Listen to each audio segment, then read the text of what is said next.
Hi, welcome to the Motion Picture Notion. I'm your host, Gabriel Burton. So, my birthday happened a couple weeks ago, and honest to godly, is probably the best birthday I've had in a long time. I don't particularly care for my birthdays because I feel like they're cursed. Anyways, I got a pretty good haul for my birthday, so I just wanted to show some stuff that I got with you guys real quick. Some of it's going on the set, some of it's just awesome. So, here we go. I got this cool little journal book with this latch right here, so I was actually thinking that I might use this when we film Hallows Eve 3. It'll be like Gabriel's little notebook that he copies from the book he finds in Hallows Eve 2. It's got a bunch of incantations and stuff like that. Very cool. That was from my buddy Jack. He's been on this channel a couple times. Jack actually got me a couple things, but we'll get back to that. Got this movie, Dark and Stormy Night.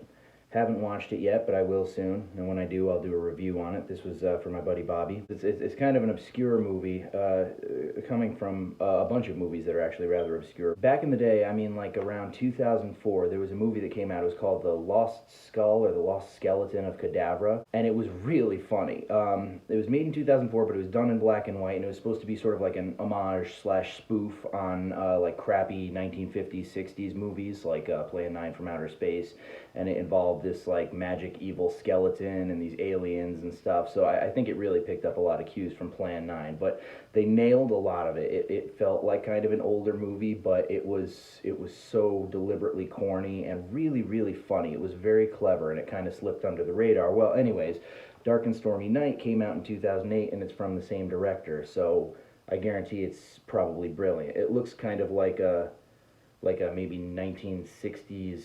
I know House on Haunted Hill was like 1958, but it looks like that kind of a movie. Jack also got me the Phantasm Steelbook. Now, my understanding is that this is pretty much just like your standard Blu-ray version of Phantasm, so I'm never going to open it. This is just for sheer collectability. I'm going to put it right there on my Phantasm shrine, and it will be awesome. Phantasms 2 and 3 on VHS. Now, funny story about this. I actually got these VHS from an old independent video store where we both grew up called Showtime Video. I don't know if I was moving or what the situation was, but I was just trying to like clear stuff out. I was getting rid of my VHS because it was starting to become obsolete at the time. The idea of collectability had never really occurred to me, but Jack holds on to stuff like this, and he was smart to do so because, you know, now it kind of has its own both sentimental and collectible value. But look, I don't know if you can see that. Yeah, you can see that. Showtime Video. It's got the little sticker on it. Place closed like back in the early 2000s, so it's just like a cool little trip down memory lane. He did also get me a copy of Phantasm Oblivion. This I didn't give to him, but it's got like the little MGM bar, so it's not like the original release, but that's perfectly fine because I have an original release over there, steel sealed except where it was torn open for Don Coscarelli to sign. So this is cool because this will be the one that I actually watch. My buddy Carlos, he got me, there's this nerd game, it's called HeroClix. I don't know if any of you know anything about it, but it's fun to play. It's super freaking complicated, and I can't like handle it unless he's there like explaining the rules and shit. But it's a lot of fun, you know. It's like a board game if you're into that kind of nerd stuff. But he got me I don't know if you can really see there, Azrael. He's oh god, he's a Batman character. He's like, what's that anti-hero that you like? And I'm like, oh, Azrael. And he goes like, oh yeah, well hey, guess what? Boom. And I'm like, oh dude, that's awesome. So it's just a nice little gift there. And on the subject of kind of obscure superheroes, my brother gave me a Ninjak comic book from Valiant.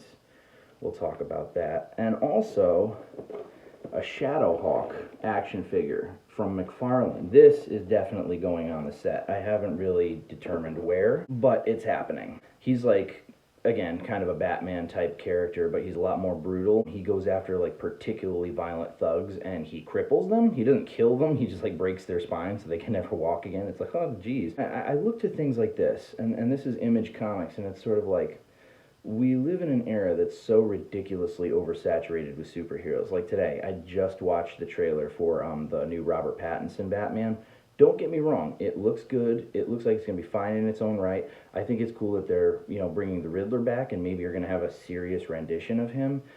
But I'm all Batmaned out. I've heard that Ben Affleck is all of a sudden he's back in the game and he's like, no, no, no, no, I still want to do the DC universe. It's like, all right, so we got like a bajillion renditions of Batman within a decade. We got a bajillion renditions of the Joker. How many more times can we do this, guys? It's like, let's get something new in there, you know? DC took a lot of risks in the early 2000s because they did shit like, you know, like The Losers and even like Watchmen. That was a little bit more obscure when it first came out. Now everybody knows what it is, but that's what I feel that they kind of need to get back to.